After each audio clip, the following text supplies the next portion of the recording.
Bem-vindos ao Zoom África. São já pelo menos 252 as pessoas que morreram em Moçambique depois das eleições de 9 de outubro. Mais de 125 desde a última segunda-feira, dia em que foram validados os resultados eleitorais. A plataforma eleitoral Decide contabiliza ainda 569 pessoas baleadas e 6 desaparecidos em todo o país. Esta organização da sociedade civil moçambicana diz que a expansão de novos focos de protestos, os saques e a agitação em cadeias causaram o aumento do número de óbitos nos últimos dias. A assistência médica na cidade de Maputo já está a ter dificuldades para conseguir responder a todas as ocorrências.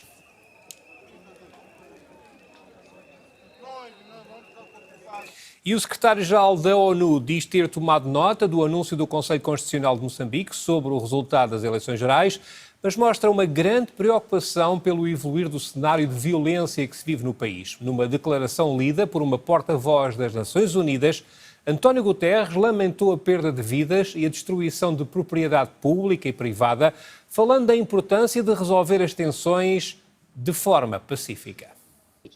The Secretary-General is concerned about the post-election violence which has resulted in loss of lives and the destruction of public and private property.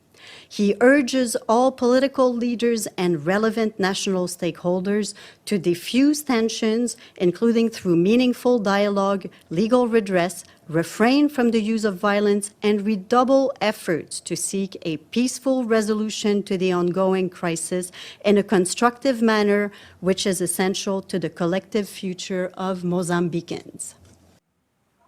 As Forças Armadas dos Estados Unidos da América afirmaram esta quinta-feira ter efetuado um ataque aéreo no sul da Somália, matando 2 membros do grupo Al-Shabaab ligado à Al-Qaeda, incluindo um comandante de topo. O ataque, realizado em coordenação com o governo federal da Somália, teve como alvo uma área a sudoeste de Oino Baron, de acordo com o Comando Africano dos Estados Unidos, a AFRICOM.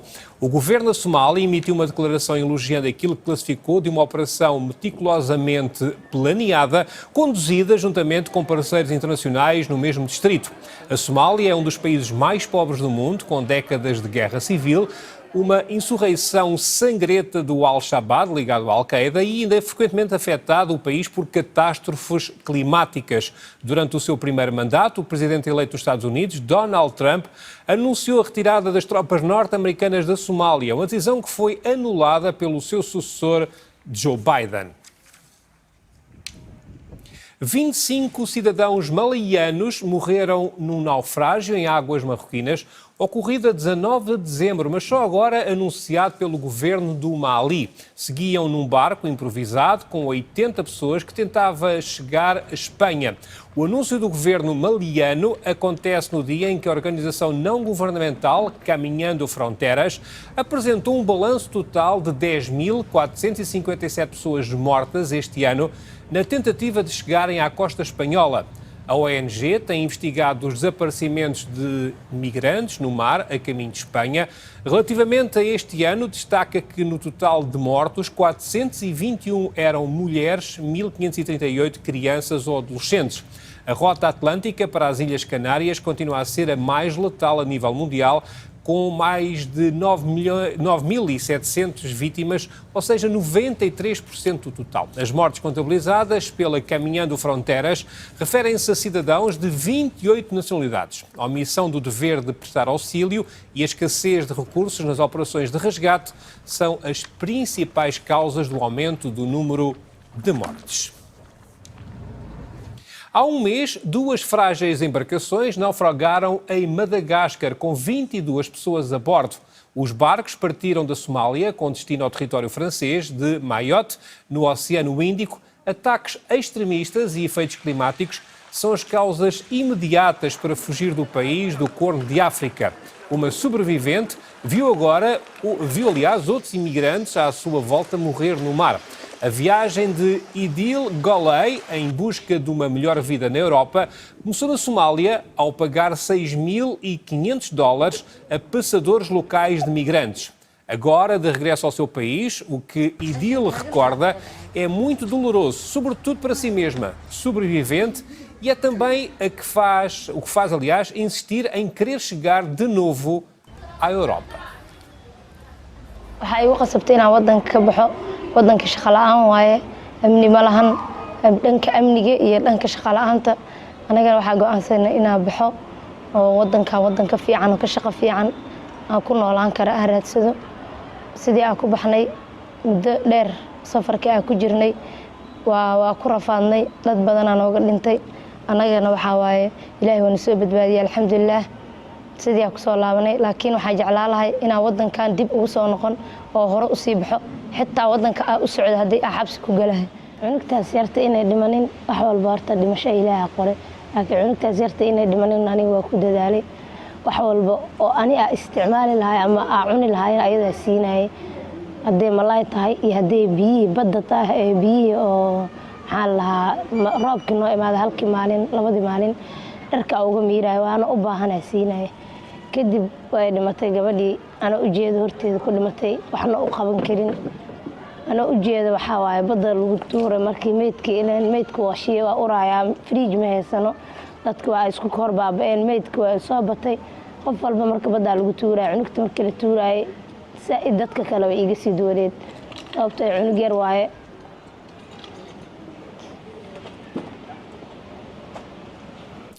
Nisreen El Sain, ativista sudanesa pela paz e pelo clima, diz que a guerra no Sudão já causou mais de 12 milhões de refugiados e que os efeitos das alterações climáticas não permitem sequer que eles descansem. Numa entrevista à ONU Notícias, a ativista fala sobre a ligação entre os fenómenos meteorológicos extremos e a violência, o que tem sentido na própria pele como refugiada. I did a 6-hour drive with my son. He was 9 months old at that time, so I was driving the car and he was the only person with me. And then we reached the air base and we fled Sudan with a military aircraft, basically. It was very devastating because in my 6 hours drive, I didn't know most of the streets that I normally drive in, because of the destruction and most of the places are burned. There was no marks anymore, you know, everything is just gray and destroyed, and there was a lot of killing, a lot of armed people. Yeah, I made it out of Sudan after almost 6 weeks of the war. But since I still don't have a home, a place to call home. A few months later, which is basically last rainy season, we had a very devastating flood. The war in Sudan caused more than 12 million refugees and IDPs. The biggest number of IDPs were concentrated in these states where it was flooded. The total area that was flooded is bigger than Germany in size, and definitely had a lot of the camps inside of it. Currently, Sudan is living the biggest humanitarian crisis ever, even bigger than Ukraine and Gaza together combined. So if you combine the need from Gaza and Ukraine together, it's less than actually the need in Sudan. And climate change is not giving them a break. Os acontecimentos no Mar Vermelho e os desafios regionais custaram ao Egito cerca de 7 mil milhões de dólares em receitas no Canal Suez só este ano. Foi o presidente egípcio Abdel Fattah al-Sisi quem informou o país em comunicado. O Egito perdeu mais de 60% das receitas do canal este ano em comparação com 2023. Os guerrilheiros Houthi do Iémen realizaram quase 100 ataques a navios que atravessavam o Mar Vermelho em solidariedade com os palestinianos na guerra de Israel em Gaza, que dura há mais de um ano. Os ataques obrigaram as empresas de transporte marítimo a desviar os navios do Canal do Suez para rotas mais longas em torno de África, perturbando assim o comércio global, ao atrasar as entregas e ao aumentar os custos de envio. O Chad elege no próximo domingo um novo Parlamento numa votação boicotada pelos principais partidos de oposição que consideram tratar-se de uma manobra para legitimar o poder de Mahamat Idriss Déby Itno, que ocupa a presidência desde 2021. Promovido a marechal a 20 dias das eleições, Idrissi Déby Itno ocupou o poder após a morte do pai, em combate contra os rebeldes da Frente pela Alternância e Concórdia no Chad, em 20 de abril de 2021. Com a morte de Idriss Déby, os militares disseram que o governo eleito e a Assembleia Nacional tinham que ser dissolvidos, passando o Conselho Militar de Transição, liderado por Mahamat Iria, a liderar o país nos 18 meses seguintes. Com as eleições deste domingo, as interrogações sobre o futuro próximo do Chad aumentam ainda mais. Era a última informação que tínhamos para lhe dar neste Zoom África. Obrigado pela companhia.